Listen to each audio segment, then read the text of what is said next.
नमस्कार दोस्तों, मैं आपका साथी विपिन भाटी आप सभी का एक बार फिर से स्वागत करता हूं आज के अपने इस सेशन में, जो कि होने वाला है मेरे भाई आपका वर्ब एडवांस का पार्ट 2। आज वर्ब एडवांस में हम पार्ट 2 देखने वाले हैं। Good morning, good morning, good morning to all of you. उम्मीद करता हूं मेरे सभी दोस्त, सभी साथी एकदम बढ़िया होंगे भाई, शानदार होंगे, मस्त होंगे। आज के अपने इस सेशन में हम जानेंगे कि भाई हम एडजेक्टिव का सॉरी इन्फिनेटिव का यूज कहाँ पे करते हैं और जेरंड का यूज कहाँ पे करते हैं। अगर मैं बोलूँ तो सबसे ज्यादा शायद कंफ्यूज करने वाला एक पॉइंट है इंग्लिश लैंग्वेज में। इसे आज हम दूर करेंगे। तो थोड़ा सा एक्टिव मोड में आज रहना आप लोग, क्योंकि एक बहुत इंपॉर्टेंट पॉइंट आज हम पढ़ने वाले हैं। ठीक है, कैसे हैं भाई आप सब लोग? सब बढ़िया, उम्मीद एकदम बढ़िया होंगे, अपने सपनों के लिए जी जान लगा रहे होंगे। एक थंब अप ये कंफर्म करने के लिए कि भाई ऑडियो विजुअल सब ठीक है, मैं अपना सेशन शुरू करूं। और हम पढ़ रहे थे जेरंड। जेरंड क्या होता है? जब वर्ब में आईएनजी नाउन का फंक्शन करे। जब वर्ब में आईएनजी नाउन बन जाती है, नाउन का फंक्शन करती है, तो उसे हम जेरंड बोलते हैं। यही बात है भाई, है ना? चलो, V I N G as a noun क्या हो जाता है? जेरंड हो जाता है। यूज इसका कहाँ पे होता है? जब मेरे को कोई वार्निंग देनी हो। जब भी मैं कोई वार्निंग दूंगा, मैं कोई प्रोहिबिशन मतलब पाबंदियां लगाऊंगा। हैबिचुअल एक्शन या एक्टिविटीज है, कोई ऐसी एक्शन या एक्टिविटी है जो मेरी हैबिट को दिखा रहा है।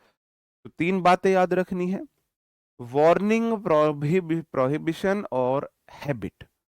जब भी मैं तीन बातें बताऊंगा, मैं जेरेंट का इस्तेमाल करूंगा। इन्फिनेटिव का यूज कहाँ करते हैं? जब मैं कोई पर्पज या इंटेंशन बता रहा हूं, तब मैं यूज करूंगा इन्फिनेटिव। यहीं पे लिख लो, ये तो जेरेंड है। अगर मैं यहाँ पे इन्फिनेटिव का यूज बता दूं,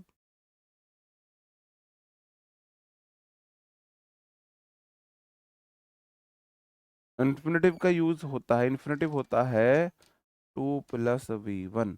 और इसका यूज होता है जब मुझे बतानी है अपना कोई इंटेंशन। मेरी इंटेंशन क्या है, या मुझे बताना है अपना कोई पर्पज। इंटेंशन पर्पज बताने के लिए to plus V one, habit बताने के लिए, रेस्ट्रिक्टेड एक्शंस बताने के लिए, वार्निंग बताने के लिए वी आई एन जी का इस्तेमाल करते हैं। No smoke in the hospital. अब भाई साहब ये रेस्ट्रिक्शन है ना, है या नहीं है? अब नो बोला है, देखो, no boy, no girl, no बोला है, मुझे चाहिए नाउन, और ये तो वी वन है, वी वन नाउन होती नहीं है। तो क्या करूं मैं? टू प्लस वी वन लगाऊं, ये नाउन बन सकती है, या वी आई एन जी लगाऊं? बताओ भाई, नो के बाद क्या आता है? नो को नाउन चाहिए। ठीक है, नो को क्या चाहिए? नो को नाउन चाहिए। ये वी वन है, वी वन नाउन नहीं है। नाउन बन सकती है या तो टू प्लस वी वन या वी आई एन जी। बताओ, टू प्लस वी वन लगाऊं, वी आई एन जी लगाओ? आप बोलोगे सर जी ये तो प्रोहिबिशन है, निषेध किया जा रहा है, मना किया जा रहा है किसी काम के लिए, भाई पाबंदी लगाई जा रही है। तो पाबंदी के लिए V I N G, no smoking आएगा।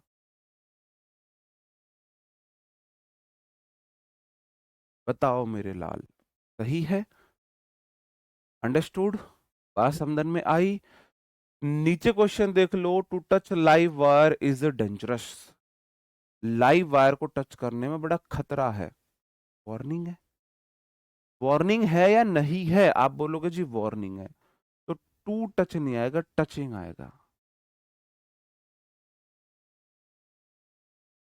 बात समझ में आई? अगर मेरी कोई हैबिट है, मैं कोई वार्निंग बताने लगूं, अगर मैं कोई अपनी हैबिट को बताने लगूं, रिस्ट्रिक्शन की बात करूं, तो जेरेंट आएगा। ठीक है, चलो। To read is my favourite hobby.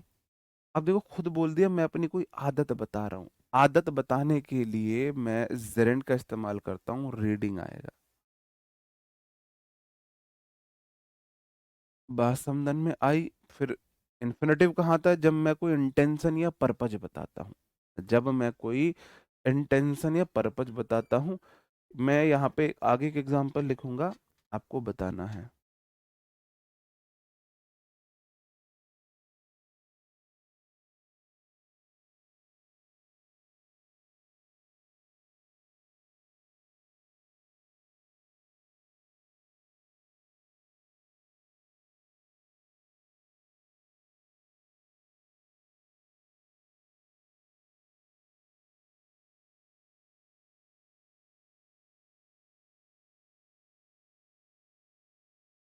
बताओ।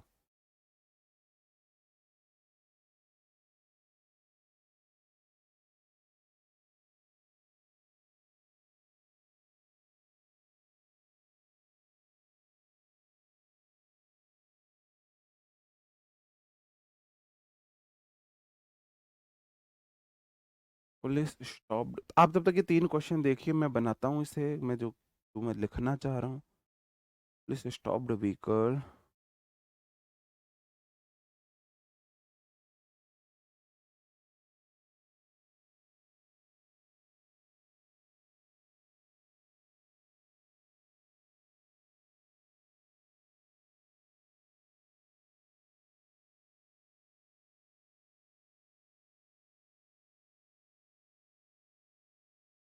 चलो अभी मैं बताऊंगा बताऊंगा, समझ आ जाएगा आपको। आई इंजॉय स्विमिंग या to swim in the evening. मेरी आदत बताई जा रही है, आदत बताने के लिए स्विमिंग आएगा। जो मैं लिखना चाह रहा था ना, फिर मतलब वो सेंटेंस ग्रामेटिकली गलत बन रहा है, इसलिए मैं नहीं लिख रहा हूँ। ठीक है। नो बोला है, मुझे चाहिए नाउन। पार्क का मतलब तो देखो, पार्क का मतलब तो फिर वो वाला पार्क, गार्डन वाला। अब या तो 2+V1 लगाओ या एनजी लगाओगे। नो पार्किंग, यहाँ पार्किंग का मतलब गाड़ी खड़ी करने से है, तो पार्किंग आएगा। No parking. तो wake up early is a good habit, तो वेकअप क्या बताया जा रहा है, हैबिट बताया जा रहा है, तो वेकिंग अप आएगा। Waking up early. ठीक है।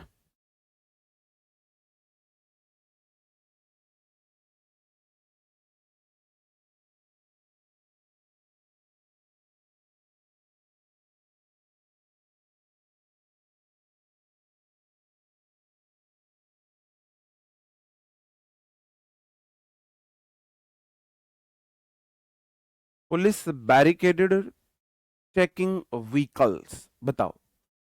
इस सेंटेंस में बताना कहां पे गलती है। Drive fast can lead to accidents. अब भाई आदत है ना ड्राइव फास्ट, कॉजन वार्निंग दी जा रही, तो ड्राइविंग आएगा ना, ड्राइविंग आएगा। नो स्पिट नहीं, नो स्पिटिंग आएगा। रेस्ट्रिक्शन लगा रहा है, लगाई जा रही है, आदत बताई जा रही है, मुझे इस चीज से नफरत है। आई हेट टू ड्रिंक नहीं आएगा, आई हेट ड्रिंकिंग आएगा। I hate drinking. नीचे वाले सेंटेंस में आप बोलोगे पुलिस बैरिकेडेड, पुलिस ने बैरिकेडिंग की थी, किस लिए, उसका एक पर्पज था, इंटेंशन था व्हीकल को चेक करना, इंटेंशन है ना। भाई पुलिस ने बैरिकेडिंग करी है, तो पुलिस ने एक इंटेंशन के तहत, एक पर्पज के तहत बैरिकेडिंग की है। तो जब भी इंटेंशन पर्पज आएगा, मैं जेरने इन्फिनेटिव लगाऊंगा, टू चेक आएगा, टू चेक व्हीकल्स। समझे क्यों आया। मैंने आपको एक इंटेंशन पर्पज का बताया, जैसे कि यहाँ पे मैं एक एग्जांपल और देता हूँ, यहाँ पे मैंने एग्जांपल दिया, आई वेंट दिल्ली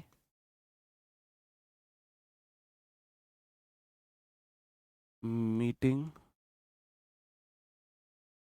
सब।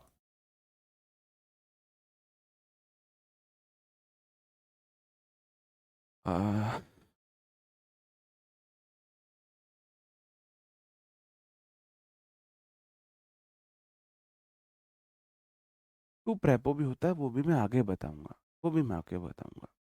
ठीक है।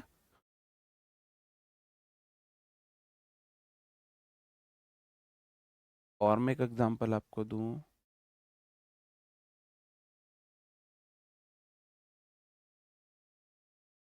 डोंट के बाद तो वी1 आता है ना, डोंट तो नहीं है ना वहां पर। डोंट स्पाइट एवरीवेयर, तो भाई वो डोंट नहीं है ना, डोंट तो नहीं है।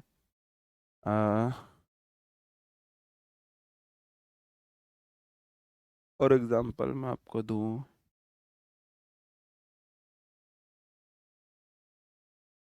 पहले मैं ये वाला बता देता हूँ आपको। आई वेंट दिल्ली, मैं दिल्ली गया मीटिंग सब्बो, सब्बो से मिलने। भाई मैं दिल्ली क्यों गया, मेरी इंटेंशन बताई जा रही है। आई वेंट दिल्ली, मैं दिल्ली गया किस पर्पज से, सब्बो से मिलने, पर्पज से गया हूं, तो टू मीट आएगा, टू मीट आएगा, क्योंकि यहाँ पे मेरा क्या है, पर्पज है। मैं एक पर्पज के तहत गया हूँ। किसके तहत गया हूँ, पर्पज के तहत गया हूँ। ठीक है, एक पर्पज। तो ये पेन नहीं चल रहा यार, पता नहीं क्या हो जा रहा है इसमें। ठीक है, चलो। ये कुछ वर्ब्स हैं, ये कुछ वर्ब्स हैं, क्योंकि वह रूल क्या है ना, अगर नहीं बताते, देखो मैंने आपको समझा दिया है, उसके बावजूद कुछ स्टूडेंट्स बोलते हैं कि सर आपने रूल नहीं लिखवाया। तो जिनको समझने में बिलीव नहीं है, रूल में बिलीव है, ये रूल उनके लिए है। ये मेरी वर्ब्स होती हैं, इनके बाद ना आपको क्या लगाना है, जेरन का यूज इस्तेमाल करना है। आप नहीं रट सकते इन वर्ब्स को, नहीं रट सकते हो। ठीक है, कुछ ऐसी वर्ब्स होती है जो इन्फिनेटिव जेरेंट दोनों का इस्तेमाल करती हैं अपनी बात, तो वो अलग से रूल बनेगा। इसलिए मैंने बोला अगर हैबिट है, आपका रेस्ट्रिक्शन है, वार्निंग है, जेरेंट लगाओ, इंटेंशन पर्पस है, इन्फिनेटिव लगाओ। सिंपल बात याद रखो। ये वर्ब्स हैं, ये अपने बाद क्या लेते हैं, इन्फिनेटिव लेते हैं। दे avoid talk about the issues, they avoided, उन्होंने अवॉइड किया था, टॉक नहीं आएगा, टॉकिंग आएगा, talking about the issue. He denied to cheat in the exam. He denied cheating in the exam. ये वर्ब है, अपने बाद आईएनजी लेती है, ऐसे देख लेना। I really enjoy to listen, enjoy listening आएगा, आई एंजॉय लिसनिंग। ठीक है, are you considering buy, are you considering buy नहीं आएगा।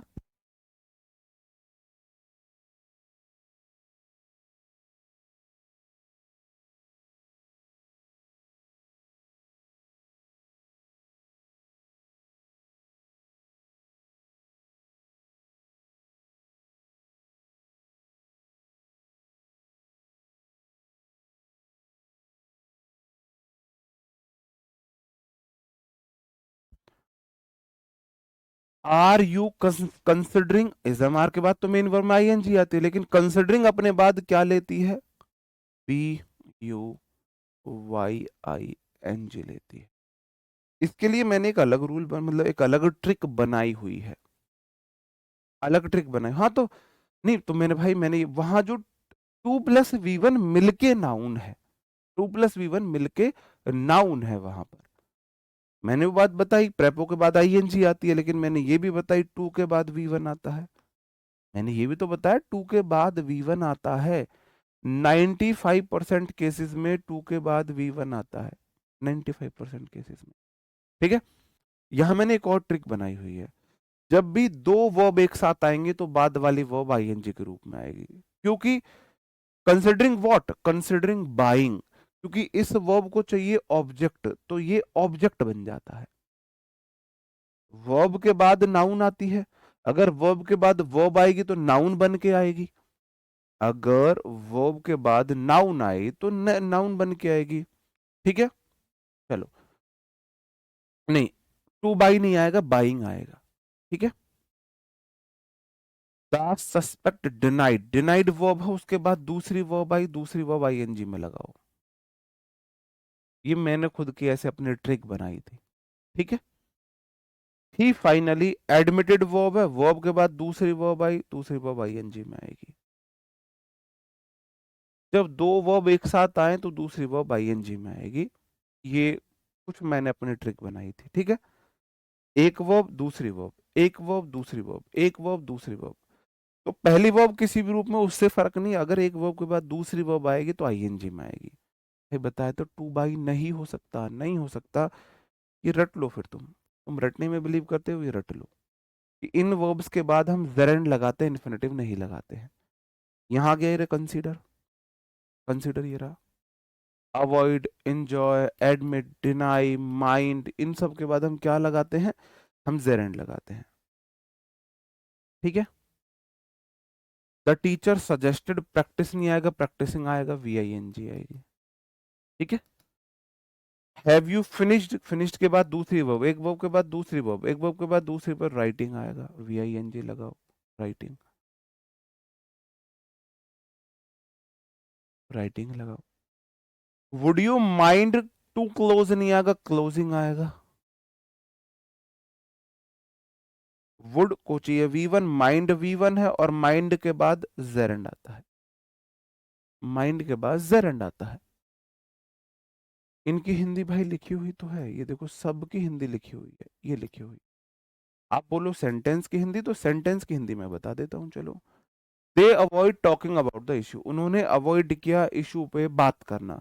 ही denied cheating in the exam, उसने एग्जाम में चीट करने से मना कर दिया। आई रियली एंजॉय, मैं सच में एंजॉय करता हूँ लिसनिंग टू ओल्ड सॉन्ग, पुराने गानों को सुनना। मैं सच में पुराने गानों को सुनना क्या करता हूँ, एंजॉय करता हूँ। और ले लो Hindi. Teacher suggested practising grammar everyday, teacher ने सलाह दी थी कि ग्रामर की रोज प्रैक्टिस करो, रोज प्रैक्टिस करो। ठीक है।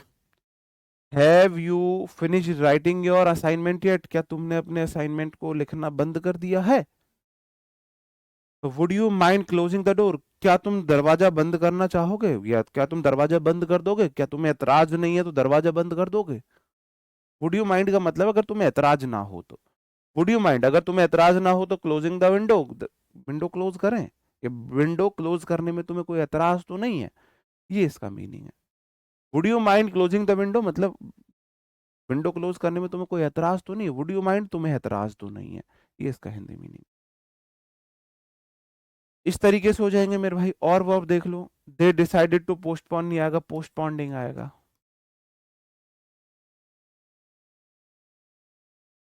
पोस्टपोनिंग आएगा। ठीक है। You should, you shouldn't risk drive नहीं आएगा, ड्राइविंग आएगा। ये देख लेना तुम। उससे अलग जो मुझे बताना है, मुझे बताना है कुछ और इम्पोर्टेंट। और इम्पोर्टेंट ये है, जब भी यूज टू होता है, मैंने क्या बताया, यूज टू के बाद क्या आता है? मैंने आपको मॉडल बताए थे। कैसे बताए थे? Will, would, shall, should, can, could, may, might, must, need, dare, used to, ought to. Used to, ought to, बिल्कुल लगाएंगे, ऐसे ही लगा देंगे प्रिया सिंह, क्या दिक्कत है गुड़िया? यूज्ड टू और ought टू क्या है? मॉडल है। तो यूज टू के बाद तो V1 आता है, लेकिन अगर वर्ब प्लस यूज टू है, बी, बी मतलब is am are was verb, जहां आपको बी लिखा दिख जाए, बी मतलब is am are was verb, is am are was verb plus use to है तो फिर आईएनजी आएगा। वहां यूज टू क्या होता है? एडजेक्टिव होता है। जैसे मैंने बोला, I used to sleep late, बिल्कुल ठीक है।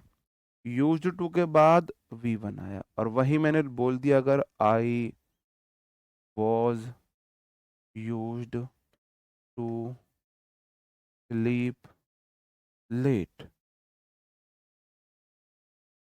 ये लेट, अब ये गलत है। अब वॉज वर्ग के बाद यूज टू है तो मेरे भाई ये आईएनजी में आएगा, स्लीपिंग आएगा। अब ऐसा हो क्यों रहा है? ये वाला यूज टू मॉडल है, जो मैंने आपको बताया, will, would, shall, should, can, could, may, might, must, need, dare, use to, ये वो वाला यूज टू है जो मॉडल है, मॉडल के बाद V1 आता है। यहां वाला यूज टू एडजेक्टिव है, ये वाला एडजेक्टिव है। Is am are was verb के बाद एडजेक्टिव तो ठीक है, अगर वर्ब आएगी तो किस में आएगी? आईएनजी में आएगी। Is am are was verb के बाद फिर वर्ब आईएनजी में आएगी, ये एडजेक्टिव बन गया यहाँ पर, है ना? ऐसा इसलिए होता है। तो my father is used to के बाद क्या आएगा? ड्रिंकिंग आएगा, क्योंकि इज एम आर को क्या चाहिए? मेन वर्ब में आईएनजी चाहिए, ड्रिंकिंग आएगा। My father is use to drinking, मेरे पापा ड्रिंक करने के आदी हैं, ये इसका हिंदी मीनिंग है। दोनों में अंतर क्या है? I use to sleep late, मैं लेट सोया करता था, मैं देरी से सोया करता था। I was use to sleep late, मुझे देरी से सोने की आदत थी, ये इनका हिंदी मीनिंग हो गया। मैं देरी से सोया करता था, मुझे देर से सोने की आदत थी, या देर, मीनिंग में कोई बहुत बड़ा अंतर नहीं है, लेकिन है क्या? ये मॉडल है, मॉडल के बाद V1 आती है, यहाँ ये हेल्पिंग वर्ब है, ये एडजेक्टिव बन जाता है, और helping verb is am are was verb के बाद आईएनजी आती है। तो कोई ऐसा नहीं है, रूल बहुत बदल गया है। I am use to, am के बाद यूज टू तो एडजेक्टिव है, इज एम आर के बाद मेन वर्ब में आईएनजी आती है तो वेकिंग आएगा। Waking up early in the morning, मुझे सुबह जल्दी उठने की आदत है। बिल्कुल है, वहां भी हैबिट है, वहां भी हैबिट है। लेकिन बात समझो, is am are was verb के बाद मेन वर्ब किस में आती है? आईएनजी में आती है। ये तो यूज टू तो क्या हो गया? एडजेक्टिव हो गया ना, एडजेक्टिव हो गया। She is use to working under pressure, उसको अंडर प्रेशर काम करने की आदत है। ऐसा नहीं उसके लिए नया टास्क नहीं है। आप किसी चीज के यूज टू हो मतलब आप उस चीज को जानते हो, आपको कोई प्रॉब्लम नहीं उस चीज में। The singular subject is singular verb, is am are के बाद यूज टू तो एडजेक्टिव है, ये तो एडजेक्टिव है। Is am are was verb को वर्ब चाहिए आईएनजी में, वर्किंग अंडर प्रेशर, बिल्कुल ठीक, बिल्कुल ठीक। सही है, ओके। अब अगर आपको याद हो तो एग्जाम्पल और है। He is use to drive नहीं आएगा, ड्राइविंग आएगा। अब इनकी हिंदी सबकी कुछ की तुम भी बनाया करो। ही इज नॉट, वह नहीं है use to driving on the left side of the road, उसे रोड के लेफ्ट साइड में गाड़ी चलाने की आदत नहीं है। We are use to studying for 10 hours every day, we are use to, हमें आदत है स्टडिंग पढ़ाई करने की, फॉर 10 आवर्स एवरी डे, प्रत्येक दिन 10 घंटे, प्रत्येक दिन 10 घंटे। ठीक है, चलो। अब वो मैं उस बात पर आ जाता हूं जहां मैंने आपको बताया था भाई, देखो वो फिक्स रूल है भागीरथ भाई, फिक्स रूल है भाई, ऐसे है, इन वर्ब्स के बाद ये आता है, इन वर्ब्स के बाद ये आता है। मैंने तो ट्रिक बनाई हुई है, एक वर्ब के बाद दूसरी वर्ब आएगी, आईएनजी में आएगी। ठीक है, उतनी चीजें याद रखना। मुझे तो बड़ा बोरिंग लगता था जब कोई वर्ब या एडजेक्टिव फ्रेज के बाद टू आता है, तो ये वाला जो टू है ना वो प्रेपो है, ये प्रेपो होता है। तो यहाँ टू के बाद V1 नहीं आती, आईएनजी आती है। ये बातें आपको जरूर याद रखनी चाहिए। ऐसी ये मात्र आज तक जो एसएससी में पूछी गई है, मात्र ये वर्ब्स हैं। आज तक एसएससी में पूछी गई जितनी भी वर्ब्स है वो मात्र ये है। वर्ब प्लस यूज टू बता दिया, आदि होना, अभ्यस्त होना। अकस्टम्ड टू के मतलब आदि होना ही है। एडवर्स टू के विपरीत होना है। विदा व्यू टू के विचार में। Addicted to, devoted to, in addition to, object to, owing to, given to, taken to, prone to, ये सब होता है। ठीक है,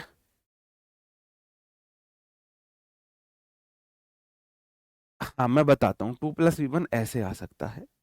देखो,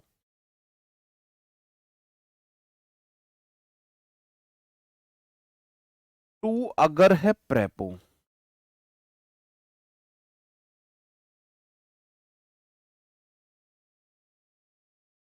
अगर टू है प्रेपोजिशन, टू के बाद क्या आता है? प्रेपो के बाद क्या आता है?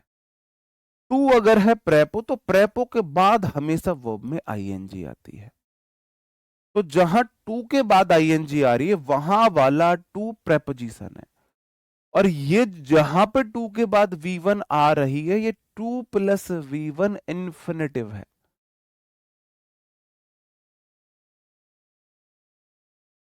ये टू प्लस V1 इन्फिनेटिव है, दोनों मिलके नाउन है।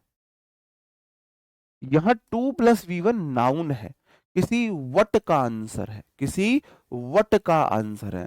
अब मैंने बोला I am going to Delhi,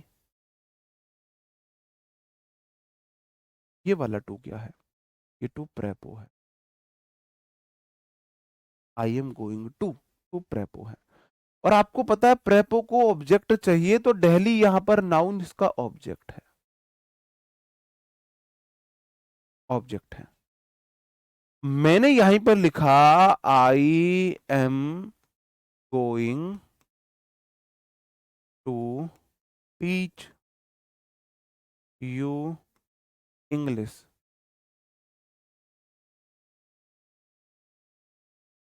अब यहां वाला जो टू है, यहां वाला टू प्रेपो नहीं है। नीचे वाले का मतलब है I am going to Delhi, मैं दिल्ली जा रहा हूं। ये यहां गोइंग वाले का मतलब है जाना। ये गोइंग मतलब एक वर्ब है जिसका मतलब है जाना, जो आप चलते हो। ठीक है, I am going to Delhi. Okay, डेलिंग हो जाएगा, हाँ डेलिंग कर दो। डेलिंग नाउन है, ट्रेपो को नाउन चाहिए। यहां आई एम गोइंग टू का मतलब है मैं फ्यूचर में एक्शन करने वाला हूं, फ्यूचर एक्शन को दिखा रहा है, फ्यूचर एक्शन को दिखा रहा है। और फ्यूचर एक्शन है आई एम गोइंग टू, मैं करने वाला हूं व्हाट, व्हाट क्या? आप बोलोगे जी टीच, पढ़ाना। आई एम गोइंग, मैं कुछ करने वाला हूं। यहां आई एम गोइंग का मतलब जाना नहीं है। जैसे I am going to, I am going to join gym, मैं जिम ज्वाइन करने वाला हूँ। I am going to join जो आपका डांस क्लास, मैं डांस क्लास ज्वाइन करने वाला हूँ। I am going to join swimming classes. तो ये क्या दिखा रहा है यहाँ पर? ये दिखा रहा है यहाँ पर आप फ्यूचर में कोई एक्शन करने वाले हो। You are going what, answer मिला व्हाट क्या? आप बोलोगे जी टू टीच, तो यहाँ पर टू प्लस वी वन आया, ये इन्फिनेटिव है,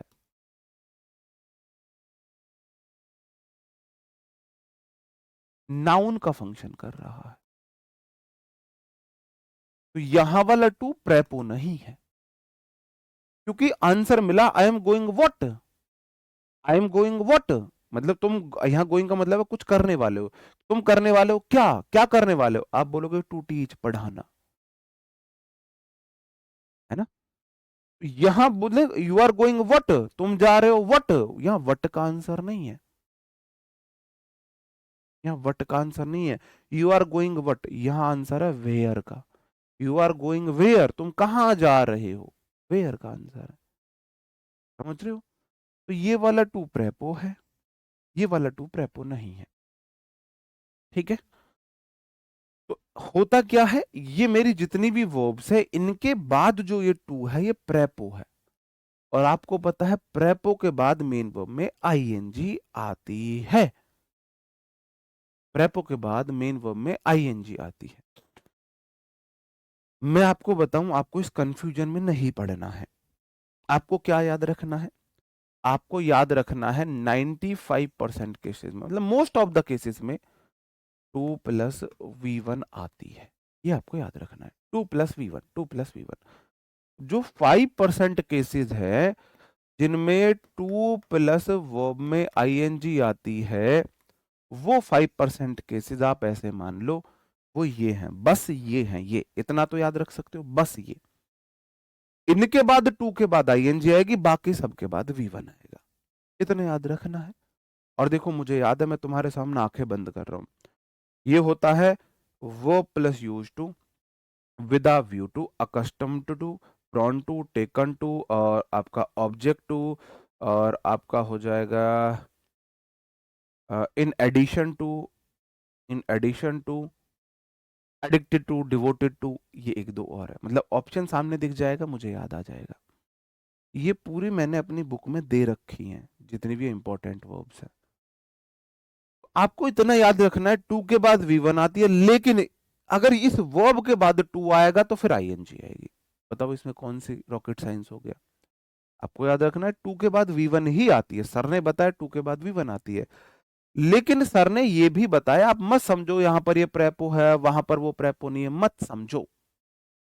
ठीक है, आप इतना समझ लो, अगर टू के बाद तो वी वन आती है, लेकिन अगर अकस्टम्ड आ गया, कस्टम्ड टू के बाद आईएनजी आएगी, एवर्स टू के बाद आईएनजी आएगी, विद अ व्यू टू के बाद आईएनजी आएगी, एडिक्टेड टू के बाद आईएनजी आएगी, डिवोटेड टू के बाद आईएनजी आएगी, इन एडिशन टू के बाद आईएनजी आएगी, ऑब्जेक्ट टू के बाद आईएनजी आएगी, ओन टू के बाद आईएनजी, गिवन टू के बाद आईएनजी, टेकन टू के बाद आईएनजी, प्रॉन टू के बाद आईएनजी, इनके बाद आईएनजी आएगी। बताओ। ठीक है, चलो एग्जाम्पल्स देख लेते हैं। ही इज अडिक्टेड टू, मैंने क्या बोला? ही सिंगुलर सब्जेक्ट, क्या चीटिंग कर ली भाई मैंने? अ, बाद में एक दो भूला तो बताया आपको भाई, चलो एक दो ये है। He is addicted to, to के बाद आता तो वी वन है, लेकिन अडिक्टेड टू के बाद आईएनजी आती है, स्मोकिंग आ जाएगा।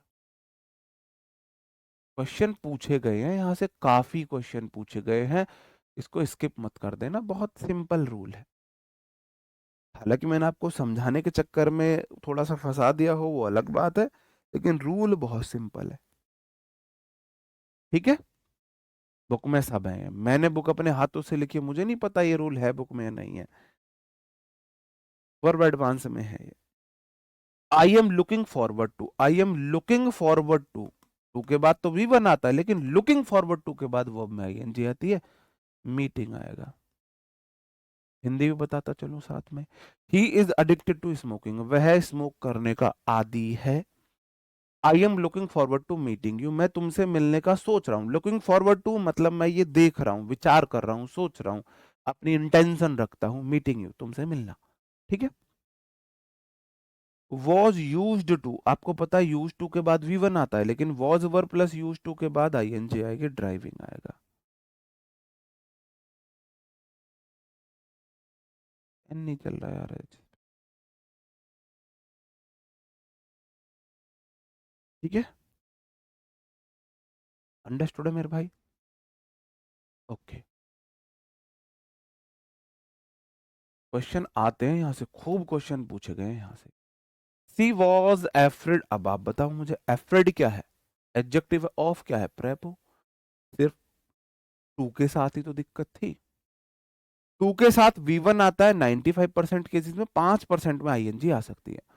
ऑफ के बाद तो हमेशा ही आईएनजी आती है, तो स्विमिंग आएगा। आएगा कि नहीं आएगा मेरे भाई, आएगा ना। चलो, he goes to library with a view to, with a view to तो मेरी वो वर्ब है जो अपने बाद आईएनजी लेती है, with a view to reading, with a view to reading. Rohit is given to, given to के बाद आईएनजी आती है, ड्रिंकिंग। तुम फिर हिंदी भी मांगोगे, हिंदी ले लो। वह, उसे तैरने से डर लगता था, हाँ ये फिक्स वर्ब है, इनके बाद आईएनजी आती है। He goes to library with a view to reading books, वह लाइब्रेरी जाता है इस उद्देश्य के साथ, विद अ व्यू टू मतलब इस विचार के साथ कि वहां वो पढ़ेगा। Rohit is given to drinking, रोहित को पीने की आदत लग गई है, वो उस आदत का लती हो गया है, ये इसका मीनिंग है। अब थोड़ा इन्फिनेटिव देख लो फिर, कि भाई हम इन्फिनेटिव का यूज और कहाँ करते हैं। इन्फिनेटिव,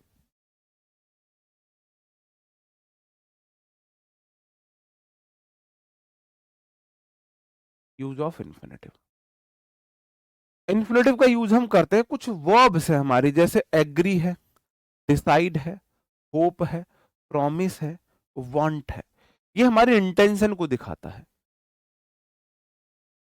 क्या कंफ्यूजन है, टू के बाद वी वन आएगी, लेकिन कुछ वर्ब्स हैं, 10-12 वर्ब है, with a view to, addicted to, devoted to, given to, prone to, taken to, है ना, विद अ व्यू टू, और इन एडिशन टू, और वर्ब प्लस यूज टू, ये कुछ 10-12 वर्ब्स है, इनके बाद आईएनजी आती है, वरना टू के बाद वी वन आती है। मतलब देखो कितनी सिंपल बात है, टू के बाद वी वन आएगी, लेकिन कुछ वर्ब्स है, कौन कौन सी, addicted to, devoted to, prone to, taken to, given to, in addition to, with a view to, है ना, accustomed to, इनके बाद आईएनजी आएगी। ठीक है, बस बताओ कितना सिंपल है। ये वर्ब्स हैं, ये अपने बाद क्या लेती हैं, इन्फिनेटिव लेती हैं। दे डिसाइडेड गोइंग होम, क्योंकि इनका पर्पज बताया जा रहा है, तो दे डिसाइडेड गोइंग नहीं आएगा, टू गो होम आएगा, they decided to go home. जब मैं कोई पर्पस दिखा रहा हूं, या मैं कोई अपनी ये विश दिखा रहा हूं, सी वोक अप अर्ली, एक्सरसाइजिंग नहीं आएगी, सी वोक अप अर्ली, वह जल्दी उठी किस पर्पज से, to exercise,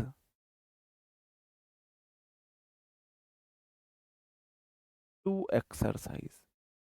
she woke up early, वह जल्दी उठी, क्यों, टू एक्सरसाइज, एक्सरसाइज करने के लिए है। बिल्कुल, बस उतना ही याद करना है, और याद नहीं करना, उतना ही याद करना है। अगर एडजेक्टिव के बाद टू आता है, एडजेक्टिव के बाद टू आता है तो गिवन आएगा। इट इज डिफिकल्ट अंडरस्टैंडिंग नहीं आएगा, it is difficult to understanding आएगा, एडजेक्टिव के बाद इन्फिनेटिव नहीं आता, जेरंड आता है। इट इज डिफिकल्ट एडजेक्टिव है टू अंडरस्टैंड।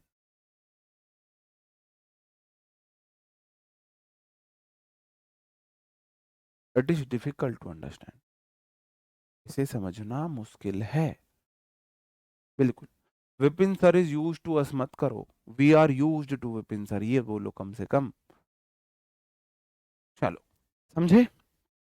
ये कुछ वर्ब्स हैं, अपने बाद इन्फिनेटिव लेती हैं, टू प्लस वी वन लेती है जब इसमें कोई पर्पज बताया जा रहा हो, इंटेंशन बताई जा रही हो, और एडजेक्टिव के बाद टू प्लस वी वन आता है, ऐसा देख लो। अब आ जाता है बेयर इन्फिनेटिव। बेयर इन्फिनेटिव क्या होता है मेरे भाई?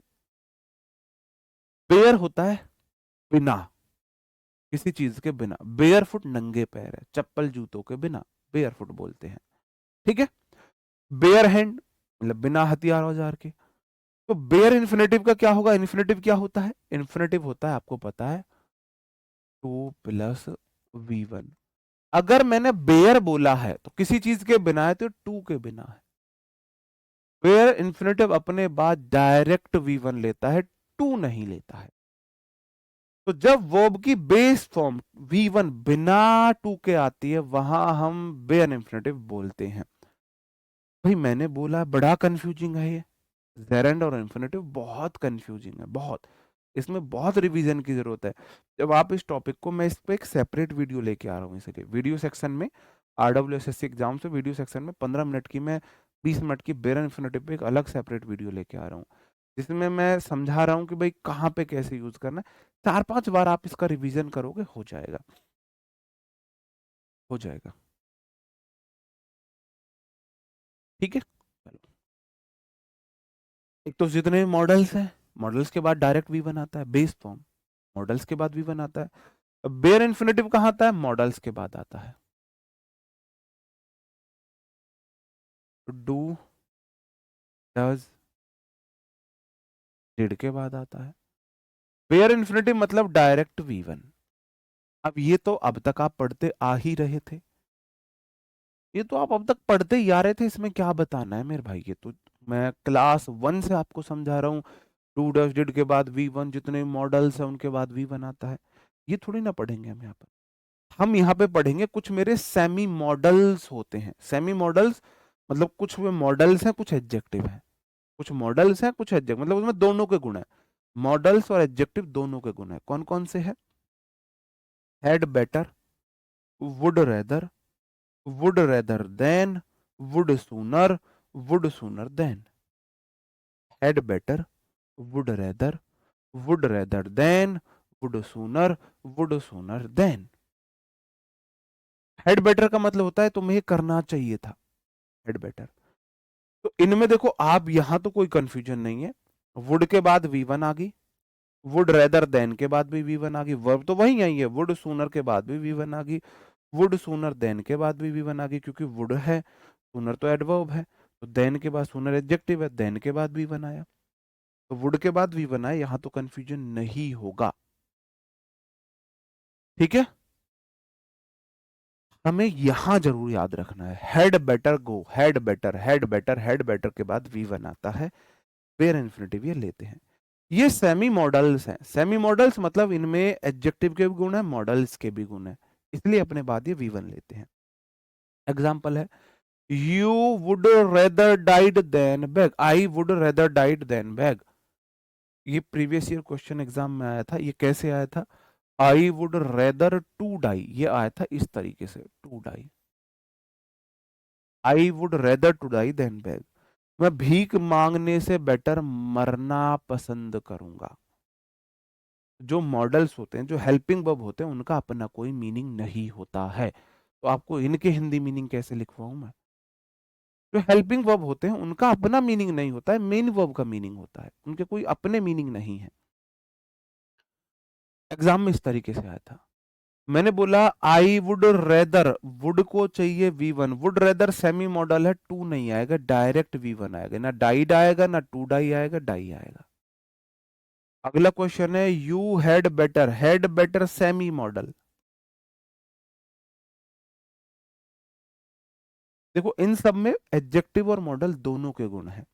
रेदर एडजेक्टिव है, बेटर एडजेक्टिव है, तो हैड बेटर सेमी मॉडल है, सेमी मॉडल अपने बाद क्या लेता है, V1 लेता है, गो नाउ। अच्छा होगा तुम यहां से चले जाओ अब। You had better go now, भलाई इसी में निकल जाओ तुम यहां से, तुम्हें अब चले जाना चाहिए था, ये मीनिंग है। You would rather drunk T, तो वुड मॉडल, रेदर एडजेक्टिव, तो सेमी मॉडल बन गया। और मॉडल हो सेमी मॉडल हो हमेशा अपने बाद V1 लेते हैं, ड्रिंक आएगा। मॉडल हो सेमी मॉडल हो अपने बाद V1 लेते हैं, क्या लेते हैं, V1 लेते हैं। ठीक है, चलो आगे बढ़ जाओ। He would sooner quit his job than worked for that man, than लगा है, क्विट V1 है, अगर इधर V1 है तो इधर भी वर्कड नहीं आएगा, वर्क आएगा। तुलना करिए, सेमी मॉडल के द्वारा तुलना की गई है, दो एक्शन में, दोनों एक्शन V1 में ही आएंगे। Would you sooner eated, would you eat आएगा। Would you sooner eat now और लेटर, क्या तुम जल्दी खाओगे बाद में खाओगे, ये है बस, ठीक है। हेड बेटर, बेसिकली हमें क्या होता है, हेड के बाद हमेशा हम वर्ब की थर्ड फॉर्म लगाते हैं, लेकिन हेड बेटर जो है ये शुड का मीनिंग देता है। कौन सा मीनिंग देता है, शुड का। हेड बेटर मतलब शुड का मीनिंग देता है, हेड बेटर मतलब शुड है, हेड बेटर शुड है। तो you should not arrive late for the interview, you had better not arrive आएगा, दोनों का एक ही मीनिंग है। तो सेमी मॉडल है, सेमी मॉडल अपने बाद क्या लेता है, V1 लेता है, अराइव आएगा। बेयर इन्फिनेटिव लेता है, क्या लेता है, बेयर इन्फिनेटिव लेता है। चलो और एग्जांपल देख लेते हैं। यू हैड बेटर आस्क्ड नहीं आएगा, आस्क आएगा, क्योंकि हैड बेटर का मतलब है शुड, और शुड को बाद वे बेयर इन्फिनेटिव चाहिए, हेड बेटर को बेयर इन्फिनेटिव चाहिए, V1 आएगा। ठीक है। फॉर परमिशन मतलब तुम्हें परमिशन मांगनी चाहिए, ये इसका मीनिंग है। वी हैड बेटर के बाद V1 टेक आएगा। Umbrella, it looks like rain, ऐसा लग रहा है बारिश होगी, हमें अम्ब्रेला लेना चाहिए, ये मीनिंग है। चलो मेरे भाई, अंडरस्टूड।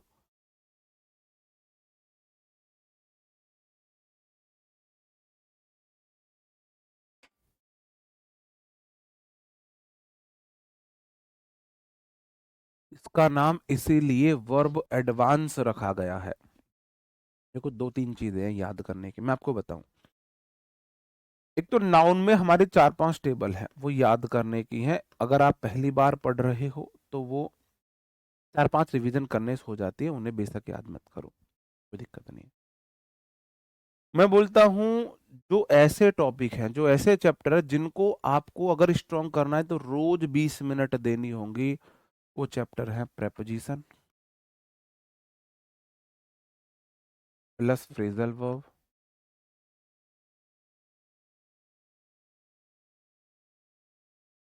जितनी भी पीवाई प्रीवियस ईयर में फ्रेजल वर्ब या प्रेपोजिशन आई है वो चार्ट आपके पास होना चाहिए, वो चार्ट मैं आपको दूंगा, मेरी बुक में वो चार्ट है, उसका आपको रोज 20 मिनट रिवीजन करना है, 20 मिनट उनके लिए स्पेशल निकालनी है, इनके लिए रोज स्पेशल 20 मिनट्स आपके पास होनी चाहिए, क्योंकि बाकी सब कर लेते हैं स्टूडेंट्स के क्वेश्चन यहीं कटते हैं। जब आपका ऐसा होगा ना कि आप इंग्लिश में बहुत अच्छा स्कोर कर रहे हो, आपके जो एक दो तीन क्वेश्चन गलत हो रहे होंगे वो या तो प्रेपो से फ्रेजल वर्ब से गलत हो रहे हैं। और दूसरा चैप्टर है वर्ब एडवांस।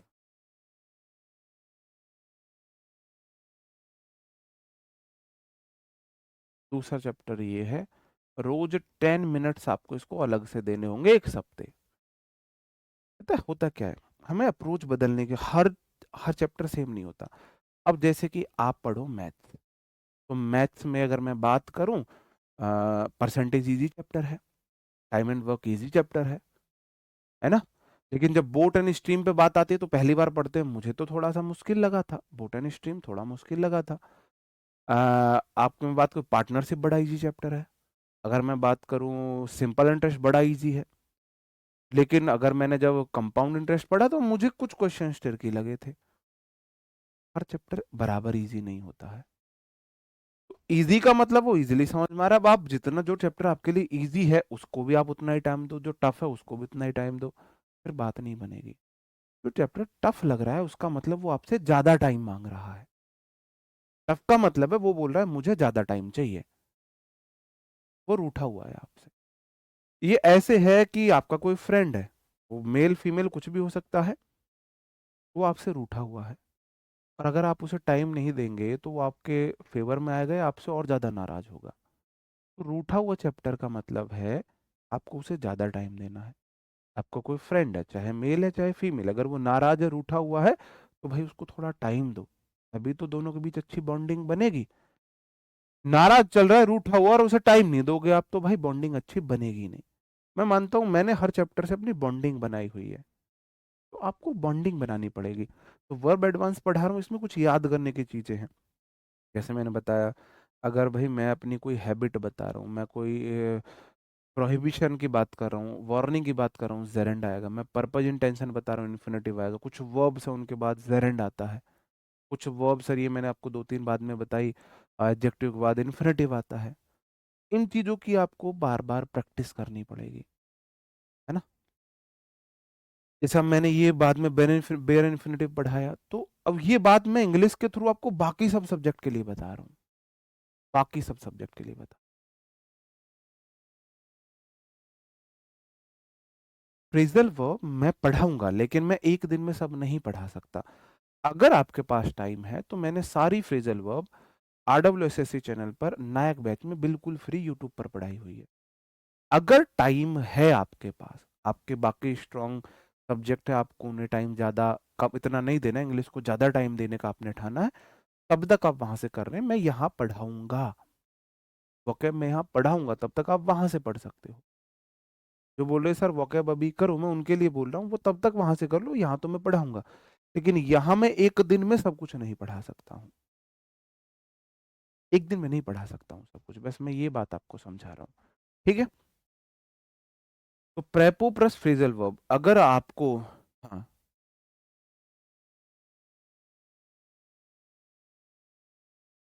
अगर आपको इंग्लिश में 25 आउट ऑफ 25 क्वेश्चन करने हैं, तो इनको रोज 20 मिनट देनी पड़ेगी।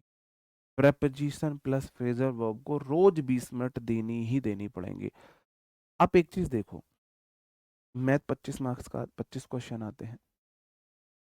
मैं प्री की बात कर रहा हूँ, 25 क्वेश्चन आएंगे मैथ में, मैथ को आप कितना टाइम देते हो? आप मैथ पढ़ रहे हो रोज 2 क्लास, आप मैथ प्रैक्टिस कर रहे हो, मॉक लगा रहे हो। अगर आप इंग्लिश को इतना टाइम देने लग गए, बताओ, आपके इस एग्जाम में आपकी जो वफादार है वो रीजनिंग है। अगर वो भी वफादार नहीं है तो आप भूल जाना, आपका सिलेक्शन भी होगा। इंग्लिश में 90% से कम मार्क्स लाने पर पाप मिलते हैं। 90% मार्क्स, सॉरी, रीजनिंग में 90% मार्क्स आने कंपलसरी हैं। अगर उससे कम आपके मार्क्स आ रहे हैं, 90% से कम, तो आप सिलेक्शन डिजर्व नहीं करते हो, आप पापी हो, पापी हो आप, है ना। 90% से कम नहीं होनी चाहिए। मैं मान के चल रहा हूं कम से कम 25 में से 23 क्वेश्चन सही होने चाहिए, अगर आप सच में सिलेक्शन लेना चाहते हो तो। और 23 करके खुश मत होना, 22 करके खुश मत होना, 23 करके हो लेना। अगर आप 25 में से 22 क्वेश्चन रीजनिंग में करते हो और आप खुश हो रहे हो मैंने 22 किए, लानत है तुम पर। ठीक है, 22 बस चल जाएगा, बस इतनी बात है, वरना मिनिमम 23 क्वेश्चन होने चाहिए, वरना 24 या 25 होने चाहिए। और रीजनिंग कोई ऐसा टॉपिक नहीं, क्योंकि मैंने बोला है, मेरे पास स्टूडेंट्स के मैसेज आते हैं, बात करते हैं, जैसे वो सर ये पढ़ाई करनी है, मैथ वीक है, और मैंने कहा इंग्लिश अच्छी है, नहीं सर इंग्लिश भी वीक है। जीएस तो अच्छी होगी, नहीं सर जीएस भी वीक है। तुम्हारा अच्छा क्या है? सर रीजनिंग बहुत अच्छी है मेरी। सर रीजनिंग में मेरे स्कोर ना 80% प्लस, मैं 25 में से 20 क्वेश्चन ऐसे ही कर देता हूँ या कर देती हूँ। कि अगर तुम ऑफलाइन होते तुम्हारा थप्पड़ पड़ता है यहीं। मतलब रीजनिंग में तुम स्कोर करके खुश हो रहे हो, मैं रीजनिंग में, पर रीजनिंग सब करते हैं, सब सब रीजनिंग करते हैं। सिलेक्शन रीजनिंग नहीं दिला सकती, रीजनिंग सिलेक्शन से बाहर जरूर कर सकती है। अगर रीजनिंग में भी कम क्वेश्चन आए, सिलेक्शन नहीं होगा। रीजनिंग में अच्छा स्कोर कर दिया, सिलेक्शन नहीं होगा। सिलेक्शन लेने के लिए रीजनिंग में भी अच्छा स्कोर करना पड़ेगा, मैथ्स में भी और इंग्लिश में भी। और सिलेक्शन से बाहर होने के लिए सिर्फ रीजनिंग में खराब स्कोर कर दो, बाहर हो जाएगा सिलेक्शन से आप, ठीक है।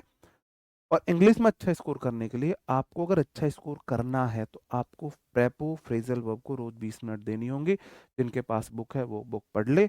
बाकी मैं वर्ब एडवांस के बाद आप लोगों को प्रेपोजिशन ही पढ़ाऊंगा पहले। मैं एक्टिव एंड पैसिव वॉइस बाद में पढ़ाऊंगा, पहले प्रेपोजिशन पढ़ाऊंगा, ठीक है। चलो, और 10 मिनट वर्ब एडवांस को तो एक वीक देना है बस, कुछ दिन दोगे हो जाएगा, ठीक है।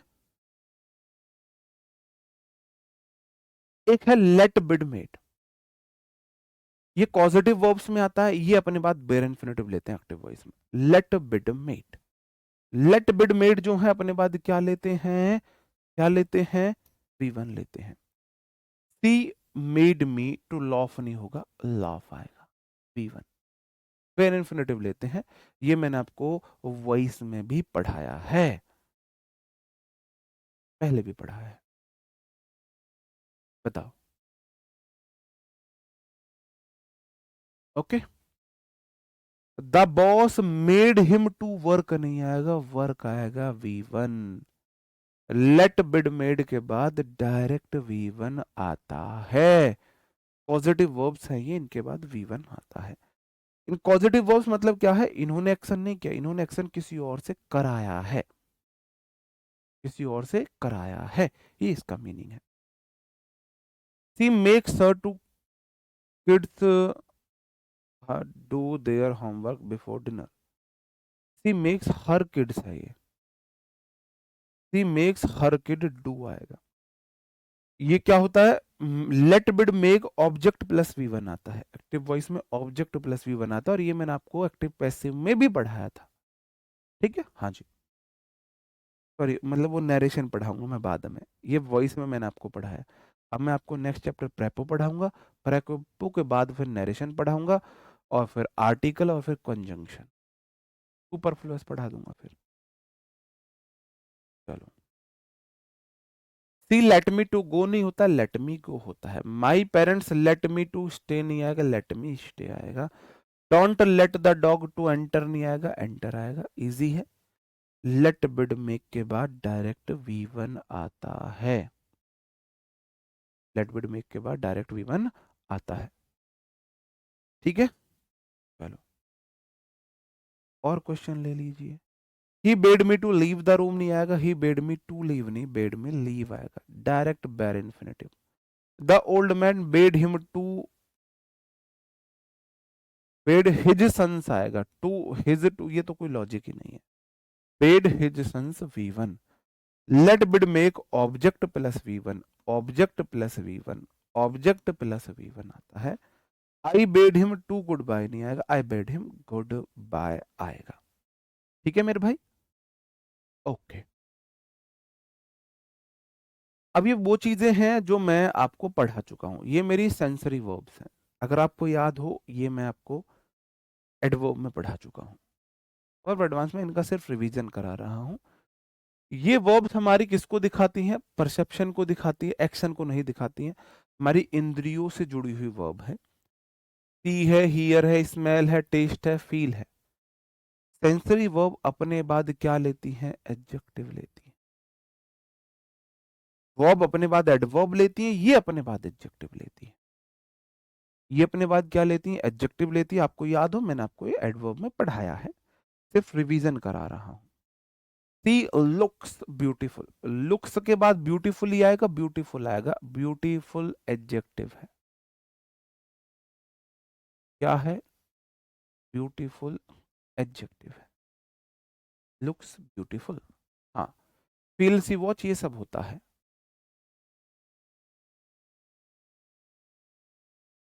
बिल्कुल, मैंने बेयर इन्फिनेटिव बताए थे। एक्टिव वॉइस में डायरेक्ट V1, पैसिव वॉइस में फिर मैंने आपको बताया था अपने बाद V3 ले रहा था। द फूड टेस्टिस डिलीशियसली नहीं आएगा, द फूड टेस्टिस, टेस्टिस क्या है मेरे भाई, मेरी सेंसरी वर्ब है, SV है। ये अपने बाद एडवर्ब नहीं लेती है, एडजेक्टिव लेंगी।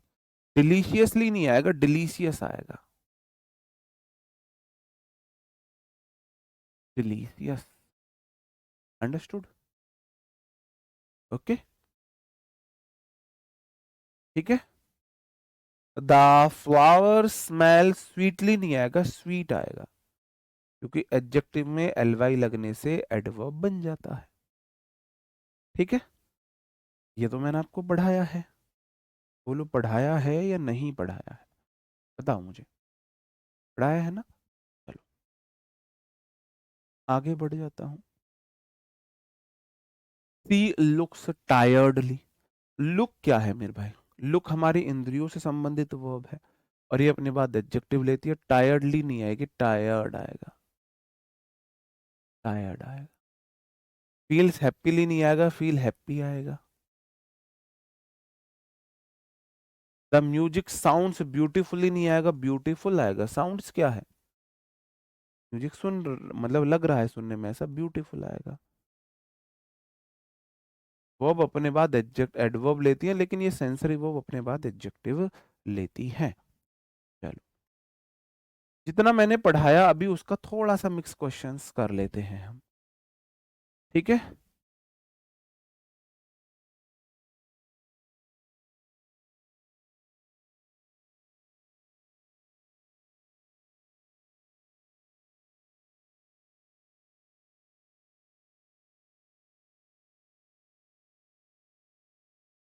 द सूप टेस्टिस क्या आ जाएगा? वेरी डिलीशियसली भी नहीं आएगा। एल वाई एडवर्ब है, एडवर्ब तो आएगा ही नहीं, एडवर्ब तो आएगा ही नहीं, एडवर्ब तो आएगा ही नहीं, तो तीनों गलत है, डिलीशियस आ जाएगा। ठीक है। She looks in this dress, looks को एडजेक्टिव चाहिए, ब्यूटी नाउन है, ये नहीं आएगा। ब्यूटीफाई वर्ब है, ये नहीं आएगा। ब्यूटीफुली एडवर्ब है, ये नहीं आएगा। ब्यूटीफुल एडजेक्टिव है, ये आएगा। ब्यूटी नाउन, नाउन में फुल लगाने से एडजेक्टिव बनता है। नाउन में फुल लगाओ एडजेक्टिव बन जाएगा, फुल में एडजेक्टिव में एलवाई लगाओ एडवर्ब बन जाएगा। ठीक है, ये तो मैंने ऊपर ही करा है। स्वीट आएगा, नाउन है। स्वीटली नहीं होता है, स्वीटली नाम का कोई वर्ड नहीं। स्वीटली एडवर्ब जाएगा, स्वीटरली नहीं होता कोई वर्ड, स्वीटली एडवर्ब है। ठीक है, आई फेल टायर्ड आ जाएगा, ऊपर करा दिए ये। कुछ और क्वेश्चंस थे mix. The baby sound happy,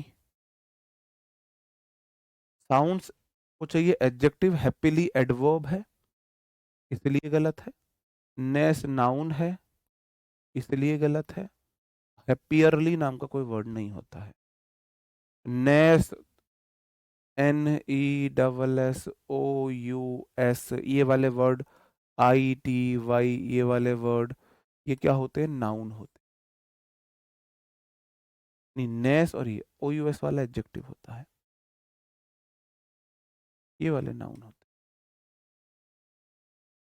noun का वो तो मैंने दिया है ना आपको, प्रीफिक्स सफिक्स करके, वरना एक क्लास में मुझे वो भी बताना है कि कैसे पहचानेंगे। दिस मिल्क स्मेल्स बैड आएगा। वर्सन, एडजेक्टिव में ईएन लगने से वो वर्ब बन जाता है, ये तो वर्ब है। वर्स्टली वर्ड नहीं है, बैडली एडवर्ब है,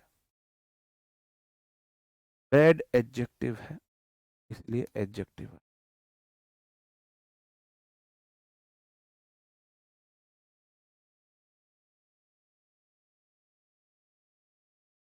अब हमारा बचता है पार्टिसिपल।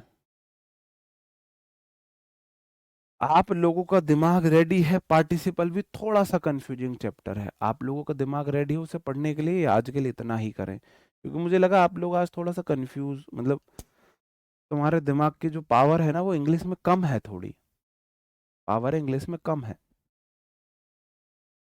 तो उससे बढ़िया यूज ऑफ हैव हेड पढ़ लें, क्योंकि पार्टिसिपल फिर मैं आपको कल पढ़ा दूंगा। तो मुझे लग रहा है कि आप ना पार्टिसिपल में बहुत ज़्यादा कंफ्यूज हो जाएंगे।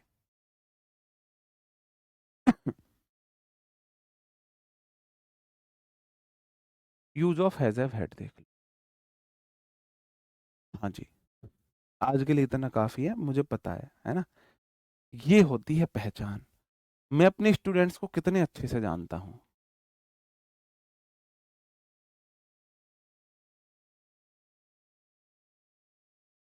ये इजी है। पार्टिसिपल आज नहीं पढ़ा रहा, कल पढ़ाऊंगा। आज use of has have had देख लो। ये हेल्पिंग वर्ब होगी, जब जब ये हेल्पिंग वर्ब होगी तब इसके बाद वी थ्री आएगी। मैं उसकी बात ही नहीं कर रहा, मैं बात कर रहा हूं जब ये मेन वर्ब है। अगर मेन वर्ब है तो 5 रूप होंगे। हर मेन वर्ब के 5 रूप होते हैं। जी हाँ जी, सिन्हा जी ठीक बोल रहे हो, हम थके हुए हैं। थके हुए होते तो मैं क्लास बंद कर रहा होता। मैं क्लास बंद नहीं कर रहा हूं, मैं बोल रहा हूँ ये नहीं पढ़ा रहा, ये कल पढ़ाऊंगा। कल कल भी मुझे तुम्हारा दिमाग खराब करना है, थोड़ा सा आज किया, थोड़ा सा कल करूंगा खराब। मैं use of has have had पढ़ा रहा हूँ, ठीक है।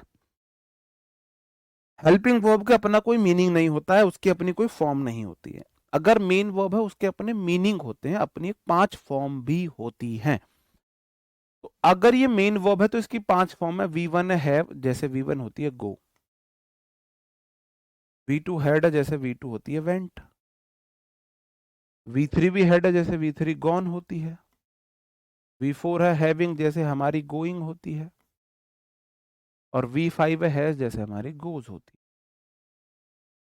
अब गो का मीनिंग है जाना। क्या मीनिंग है? गो मतलब जाना। या गोइंग टू का मतलब होता है करने वाले हो। गो का मतलब है जाना। तो हैव के क्या मीनिंग होंगे? हैव के हो गए 4 मीनिंग। जब हैव हेल्पिंग वर्ब होता है तो इसके बाद V3 आता है। They have completed there project, तो द हैव के बाद V3 आया, इसमें तो कोई डाउट ही नहीं है। जब ये मेन वर्ब है तो इसके 5 मीनिंग होंगे। हैव मतलब खाना। हैव मतलब खाना, ठीक है। अब देखना मेरे भाई, ईट मतलब खाना है। मैं इसकी 5 फॉर्म लिख रहा हूं। ईट, एट, ईटन, ईटिंग, ईट्स। किसी को कोई एतराज? ईट मतलब खाना। खाने के वर्ब की 5 फॉर्म होंगी, V1 V2 V3 V4 V5। हर मेन वर्ब की 5 फॉर्म होती है। तो जहां ईट की जरूरत पड़ेगी वहां मैं V1 पड़ेगी, मैं हैव ले लूंगा, ले सकता हूं। जहां मुझे एट लगाना है मैं V2 हैड लिख सकता हूं। जहां मुझे ईटन लिखना है मैं V3 हैड लिख सकता हूं। जहां मुझे V4 लिखना है मैं ईटिंग हैविंग लिख सकता हूं। और जहां मुझे V5 लिखना है मैं ईट्स की जगह हैज लिख सकता हूं। मैं कोई एतराज है इस बात से? तुम्हें मेरी इस बात से कोई एतराज है? बस मुझे इतना बता दो। मैं ईट लिखूं, मैं हैव लिखूं, मैं एट लिखूं, मैं हैड लिखूं, मैं ईटन लिखूं, मैं हैड लिखूं, मैं ईटिंग लिखूं, मैं हैविंग लिखूं, या मैं ईट्स लिखूं, मैं हैज लिखूं, मेरी मर्जी। दोनों का सेम मीनिंग। सेम हैव का मतलब होता है ड्रिंक पीना।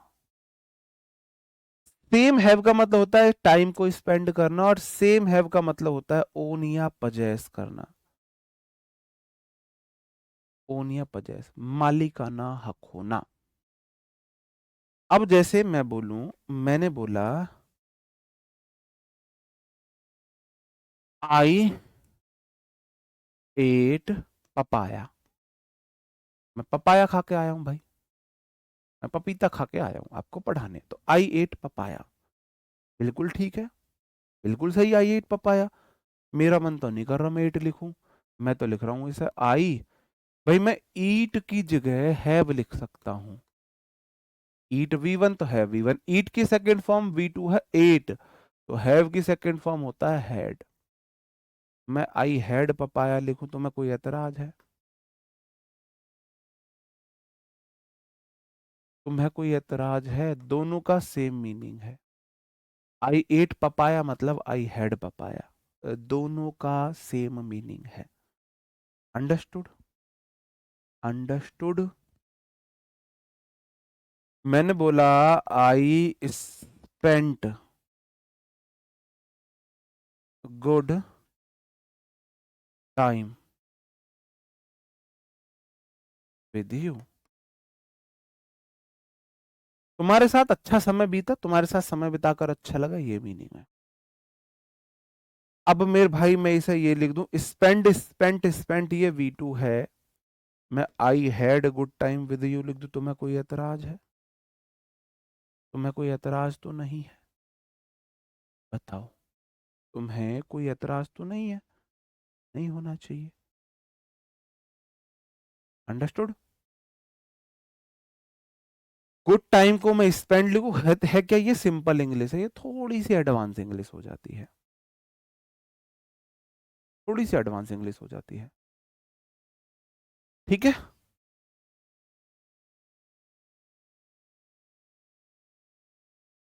ठीक है मेरे भाई। अब इसमें आपको, जहां मेरे को सिंपल इंग्लिश में ईट बोलूंगा, थोड़ा एडवांस में मैं हैव हेड का यूज कर लूंगा। सिंपल इंग्लिश में ड्रिंक का यूज करते हैं, एडवांस में हैव हेड का यूज कर लेते हैं। सिंपल इंग्लिश में टाइम को स्पेंड करने का वर्ब यूज कर लेते हैं टाइम के लिए, एडवांस में हैव हेड का यूज कर लेते हैं। सिंपल इंग्लिश में ओन पजेस का यूज कर लेते हैं, एडवांस में हैव हेड का यूज कर लेते हैं। ये एक्शन वर्ब है, एक्शन, ये भी एक्शन वर्ब है। जब जब एक्शन वर्ब है, हैविंग आ सकता है, क्योंकि एक्शन वर्ब में आईएनजी लग सकती है,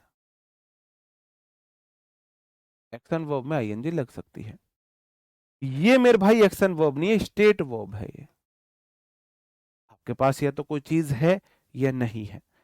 स्टेट वर्ब में आईएनजी नहीं हो सकती, ओइंग नहीं हो सकता, पजेसिंग नहीं हो सकता, तो हैविंग भी नहीं हो सकता। तो हैव में आईएनजी आ भी सकती है, नहीं भी आ सकती है। कब कब नहीं आ सकती? जब वो क्या है, पजेसिव का काम कर। स्पेंड एक्शन वर्ब आईएनजी आ सकती है।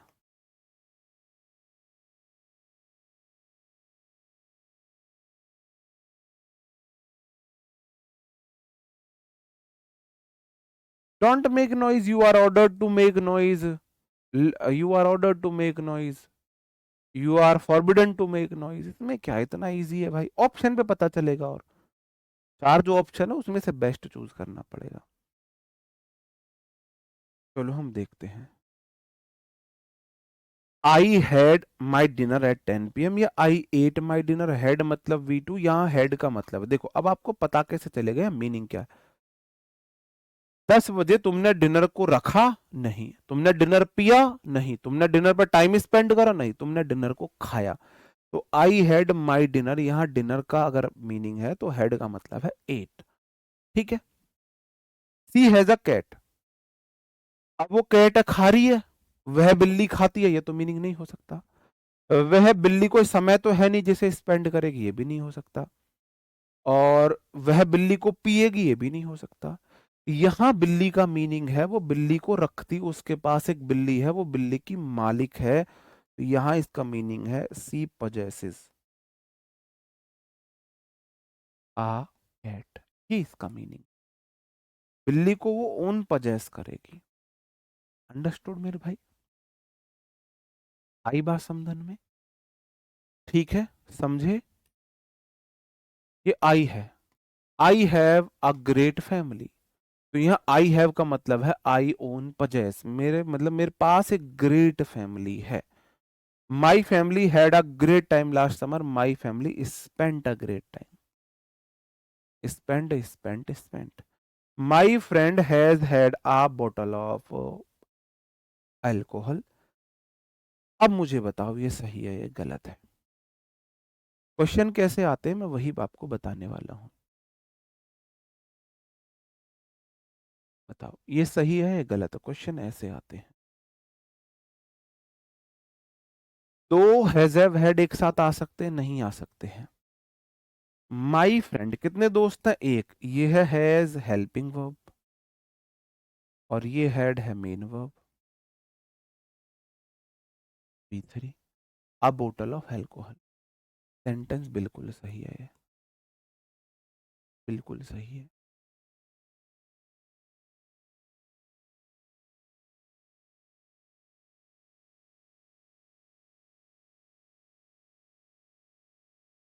बताओ, मैं बोलना चाह रहा हूं, देखना। अभी तुम देखना तुम्हारी आंखें कैसे खुलेंगी। मैं बोलना चाह रहा था my friend has drunk a total of alcohol। Gangadhari Shaktimaan है, तुम्हें मैंने बता दी फिर भी तुम मानने के लिए तैयार नहीं हो। ये इशू है, ये इशू है। My friend singular subject has singular verb drink drank drunk has have had के बाद वी थ्री या बॉटल ऑफ अल्कोहल। आप बोलोगे सर जी बिल्कुल सही है, बिल्कुल सही है। और इसमें आप बोल रहे हो नहीं जी हेड कर दो, गलत है। क्यों गलत है भाई? My friend subject has helping verb has have had को चाहिए वी थ्री, तो हैड ये वी थ्री है। अब बोतल ऑफ अल्कोहल को, अल्कोहल की बोतल है वो पिएगा, पिएगा ना, तो यहाँ हेड का मतलब ड्रंक है। माई फ्रेंड हैज हैड बोलूं ड्रंक बोलूं? सिंपल इंग्लिश में my friend has drunk, modern English में माई फ्रेंड हैज हैड। बताओ मैंने क्या कर दिया ऐसा?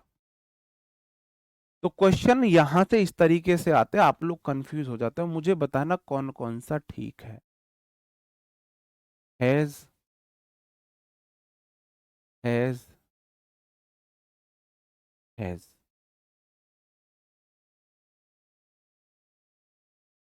Have, have, have, had, had, had,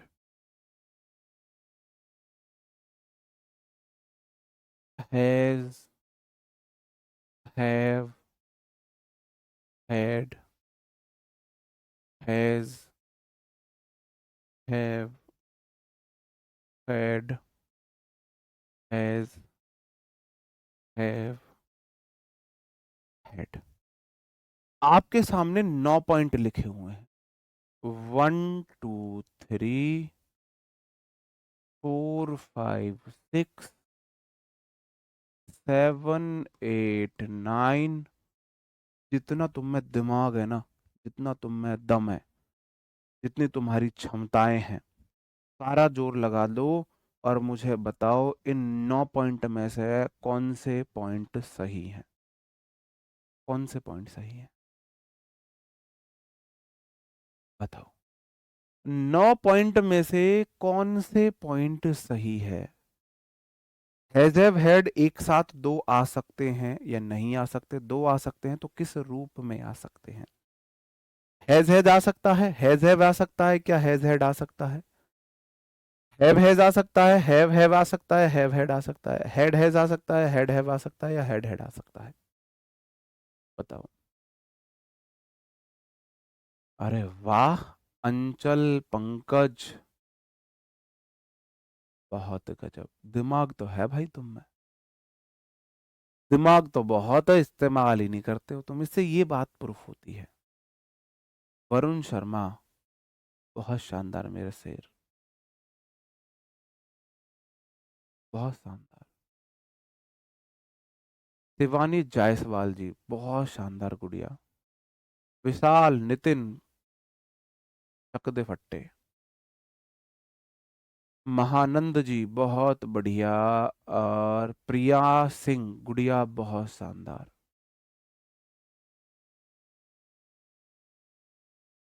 अब मैं बताता हूँ। जब जब अब बाकी उन सब के लिए भी ये वर्ड्स हैं, शाबाशी है, जिनके भी ये सही होने वाले आंसर। जब देखो, दो हैज हैव हैड एक साथ आ सकते हैं। कब कब आ सकते हैं? पहला वाला हेल्पिंग वर्ब बनेगा, दूसरा वाला मेन वर्ब बनेगा। एक ने लिखा ऑल करेक्ट। मेरे भाई, तुम्हारा जो बेसिक अंडरस्टैंडिंग है ना, वो जमीन में धसी हुई है। धरातल पर भी नहीं है, अंदर है, बेसमेंट के अंदर है basic understanding. All correct. Bala साहब राठौर जी, अंडरस्टैंडिंग तुम्हारी जमीन के अंदर धस गई है, उसे बाहर निकालो। तुम्हारा दिमाग यहाँ है, तो दिल मतलब तुम फिजिकली यहाँ हो, दिमाग तुम्हारे यहाँ है ही नहीं। देखो, जब जब दो हैज हैव हैड आएंगे तो ये बात अंडरस्टूड है, पहला वाला हेल्पिंग वर्ब है। इस बात से तुम्हें कोई एतराज है कि सर जी ये वाला 100% ये वाला 100% हेल्पिंग वर्ब है, ये वाला 100% हेल्पिंग वर्ब है, ये वाला 101% हेल्पिंग वर्ब है। पहला वाला है helping verb. As a word अगर हेल्पिंग वर्ब है तो इसका मतलब ये वाले जो है वो मेन वर्ब है, ये मेन वर्ब है। इस बात को तुम मानोगे, मत मानो तुम, तुम्हारी गलती है। बात तो यही है, मानना ना मानना तुम्हारे ऊपर है। तो मतलब ये मेन वर्ब है, ये वाले बाद वाले मेन वर्ब है या नहीं है? कहो हाँ, कहो हाँ है। और तुम्हें पता है मेरे भाई,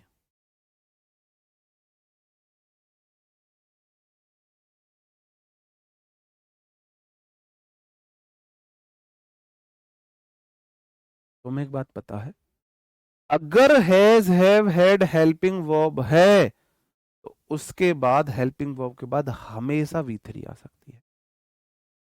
जब है हैज हैव और हैड हेल्पिंग वर्ब, जब जब ये हेल्पिंग वर्ब हैं तो ये अपने बाद सिर्फ और सिर्फ वी थ्री लेते हैं बस।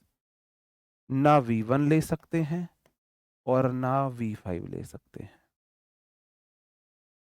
ये तो वी फाइव है, आ ही नहीं सकती। ये वी वन है, आ ही नहीं सकती। ये या तो वी टू है या वी थ्री है, बिल्कुल आ सकती है।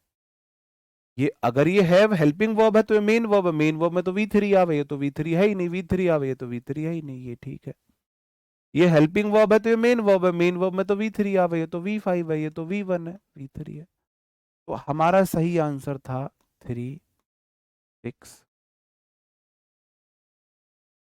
तो हैज हैव हैड अगर एक साथ आएंगे तो बाद वाला हेड होना चाहिए, कंपलसरी है ये। यहां से क्वेश्चन पूछे गए, ये समझाने के लिए मैंने आपको क्वेश्चन दिया था।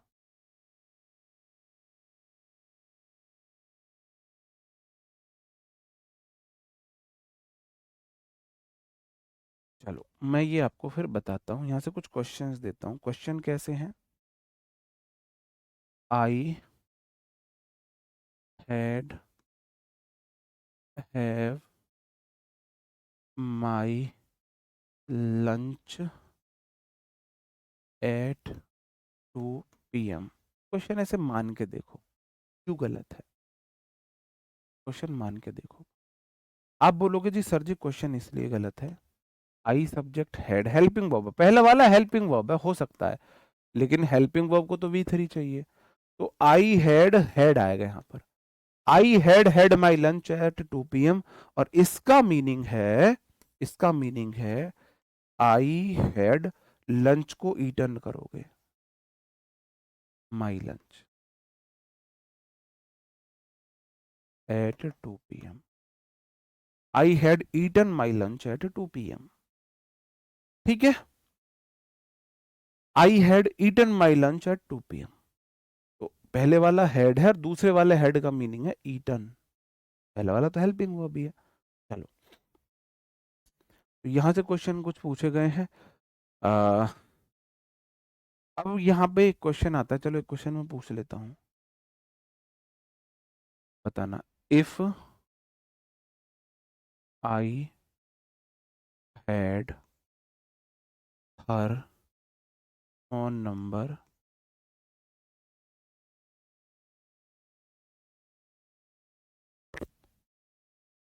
आई वुड हैव रंग हर, रिंग रैंग रंग हर, कि अगर मेरे पास उसका नंबर होता मैं तो उसे कॉल कर लेता। ये सेंटेंस बताओ कहाँ पे गलत है? बताओ मेरे, कंडीशनल बता रहा हूँ मैं तुम्हें, कंडीशनल पे आ गए समझाने के लिए। मैंने बोला इफ वाली क्लॉज में मॉडल नहीं आता है, बहुत बढ़िया, आई सब्जेक्ट है, हायर्ड क्या है यहाँ पर? ये हेल्पिंग वर्ब है, मेन वर्ब है। आप बोलोगे ये वाला हेड यहाँ पर मेन वर्ब है, अकेला है तो मेन वर्ब है, और मेन वर्ब है तो V2 है, और मेन वर्ब है तो इसके 5 नाम होंगे। फोन नंबर को ना तो तुम ईट करोगे, ना तुम ड्रिंक करोगे, फोन नंबर को ना तुम स्पेंड टाइम करोगे। अब यहां पे तुम्हारा फोन नंबर का मतलब है अगर मेरे पास उसका फोन नंबर होता, अगर मैं उसका फोन नंबर रखता। यहां फोन नंबर का मतलब है अगर I had her phone number, अगर मेरे पास उसका फोन नंबर होता। पजेस से मीनिंग है इधर V2 है, अगर इफ वाली क्लॉज में V2 है, अगर इफ वाली क्लॉज में V2 है तो बाद वाली क्लॉज में वुड प्लस V1 आएगा, तो वुड रिंग आएगा। अब समझ में आया आपको ये बात, वहां जो मैं आपको बता रहा था, अब समझ में आई। मेन वर्ब है तो V2, और सेंटेंस कौन सा है? जैसे मैंने आपसे बोला, एक मेरे को बताना, सेंटेंस की पहचान बताना, ये सेंटेंस कौन सा है? आई हैड मैनी फ्रेंड्स, बताओ कौन सा सेंटेंस है? बताओ कौन सा सेंटेंस है? आप बोलोगे सर जी अगर हेड अकेला आया है तो इसका मतलब ये V2 है, मेन वर्ब है तो V2 है, क्योंकि या तो हेड V2 होता है या V3 होता है। V3 हेल्पिंग वर्ब के बिना आती नहीं है, इसका मतलब V2 है। V2 वाला सेंटेंस होता कौन सा है? Past and definite.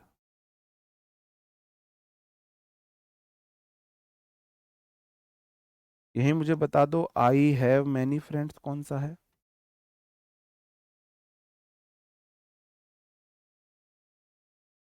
बताओ ये कौन सा है? आप बोलोगे आई सब्जेक्ट मैनी फ्रेंड्स है, हैव मेन वर्ब है, मेन वर्ब है तो V1 है। V1 वाला सेंटेंस कौन सा होता है? Present indefinite. चीजों को समझो थोड़ा सा, ठीक है? ये वाला प्रेजेंट इंडेफिनिट हो गया। अब जैसे आप कंडीशनल 2 का 3 का रिवीजन करोगे, आपको सारी चीजें क्लियर हो जाएंगी। अब तो होता क्या है, ये इंग्लिश बहुत ज्यादा ना, मतलब कड़ी जुड़ी हुई है, एक दिन में सारी नहीं पढ़ाई जा सकती। इसलिए बोलता हूं पहले कितना भी समझ आ रहा है पहले उतना पढ़ लो।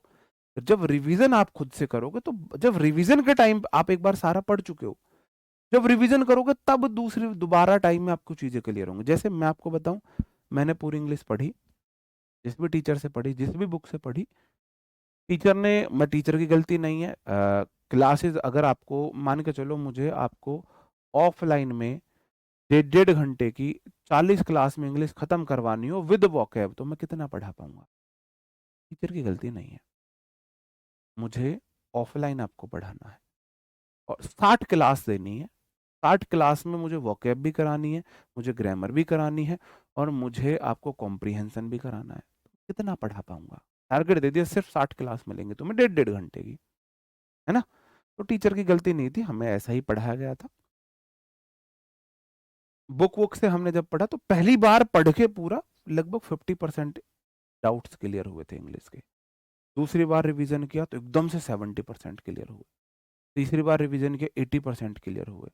चौथी बार किया तो 85%, पांचवी बार किया 90%। हो सकता है आज भी हमें 90% ही ग्रामर आती हो, क्योंकि फॉरेन लैंग्वेज है, और लैंग्वेज में आप कभी भी परफेक्ट 100% हो ही नहीं सकते, हो ही नहीं सकते। मैं आज भी मैं बोलूँ मेरे को 100% ग्रामर आती है, फेंक रहा हूँ, मैं फेंकू टीचर हूँ। कोई और बोल रहा है फेंकू टीचर है, फेंक रहा है। पर आप लैंग्वेज में परफेक्ट नहीं हो सकते। कोई हिंदी का टीचर बोला मुझे पूरी हिंदी आवे, झूठ बोल रहा है, घमंडी है। तो मैं आज भी ग्रामर सीख रहा हूँ, थोड़ी थोड़ी पर डे, थोड़ी थोड़ी सीखता हूँ, है ना? 100% नहीं हो सकता, मरते दम तक मैं 100% ग्रामर में परफेक्ट नहीं हो सकता, ठीक है? चलो, आज कंटेंट इतना ही, अब हम कल पढ़ेंगे। अब आपको इससे अलग कोई डाउट है आप मेरे से पूछ सकते हो। कॉम्प्रिहेंशन समझ नहीं आता, जब आप ग्रामर कर लोगे कंप्लीट, वोकैब आप कर लोगे, फिर रीडिंग आप 15-20 दिन 1 महीने रीडिंग आप करोगे, धीरे धीरे कॉम्प्रिहेंशन बनेगा। कॉम्प्रिहेंशन बाई प्रोडक्ट होता है। कैसे बाई प्रोडक्ट? जैसे आपने देखा होगा, पौधा होता है, वो जमीन से ऑक्सीजन आपका जल लेता है और सूर्य से कार्बन डाइऑक्साइड लेके बाई प्रोडक्ट अपना भोजन बनाता है, बाई प्रोडक्ट ऑक्सीजन रिलीज करता है। वो ऑक्सीजन रिलीज करने के लिए खाना नहीं बनाता, वो खाना बनाता है खुद के लिए, ऑक्सीजन अपने आप निकलती है। कॉम्प्रिहेंशन बाई प्रोडक्ट है। आपकी ग्रामर अच्छी है, आपकी वोकैब पर कमांड है, तो कॉम्प्रिहेंशन अपने आप आएगी, प्रैक्टिस करनी पड़ेगी। एक होता है, देखो, प्रैक्टिस करना और अपने आप आने में बहुत बड़ा अंतर नहीं है। एक रूल है, समझा दिया, पॉइंट बता दिए, रूल समझा दिए, वोकेब की ट्रिक बता दी। कॉम्प्रिहेंशन ना तो कोई रूल है ना कोई वोकेब ट्रिक है। कॉम्प्रिहेंशन आपको प्रैक्टिस से बाई प्रोडक्ट अपने आप निकलेगी। ठीक है, चलो। प्रेपो फ्रिज मैंने बोला ना, जब आप इंग्लिश में 80% स्कोर करना शुरू कर दोगे तो आपके क्वेश्चन गलत फ्रेजल वर्ब और प्रेपो में होंगे। मेरे होते थे, मतलब जिस रास्ते पे मैं चला हूं आपको मैं वो रास्ता बताता रहा हूं, वो रास्ता।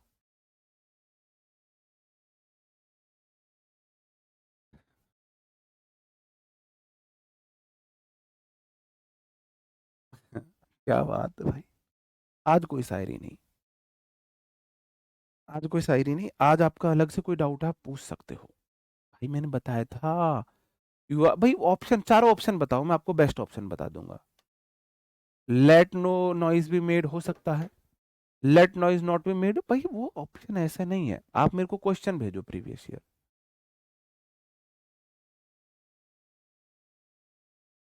चलो, आप मेरे को चारों ऑप्शन के साथ भेजो, फिर मैं बताऊंगा चारों ऑप्शन में ये बेस्ट है। ऐसे थोड़ी ना होता है आप अपने माइंड से बनाने लगो। तो let noise not be made ये भी ठीक है। ओपनड कैसे हो जाएगा नॉइज नॉट बी ओपन? नहीं, आप गलत ही सेंटेंस लिख रहे हो। चलो, फिक्स प्रेपोजिशन की जब मैं प्रेपो पढ़ाऊंगा तब लिस्ट दूंगा, बुक में ऑलरेडी है, बुक आपके पास है, बुक आप ओपन करके देख लो।